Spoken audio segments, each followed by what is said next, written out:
आते सत्संग केन्द्र जोरंदार अर्थर बहुत प्रयोजन था निजे 10,000 टका अर्थ प्रथम दे बल्लभ ग्राम घरे घरे बुली भिक्षा कर गोटे दिन में गोटे ओड़ी 17,000 टका सी भिक्षा करते सुपुत्र मैंने परिवार वर्ग आत्मस्वजन समस्ते ये महत कार्य योगदान दे ठाकुर केन्द्र प्रतिष्ठा अग्रणी भूमिका सामल परिवार ग्रहण कर अनंत काल धरी से मातृ स्मृति को जीवन रखी हृदय मध्य यदि प्रभु सेवा कर चलती प्रतिमा कहते जे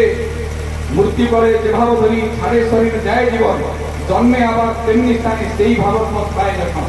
भागवत से कथा रही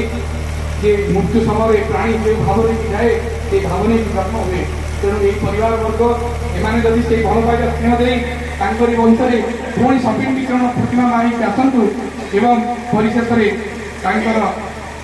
परम पिता श्रीचरण ये अमरात्मा स्थान पातु मोर एकांत प्रार्थना जे सत्संग जोरंदार समस्त तरफ प्रार्थना करूँ ठाकुर निकट में दया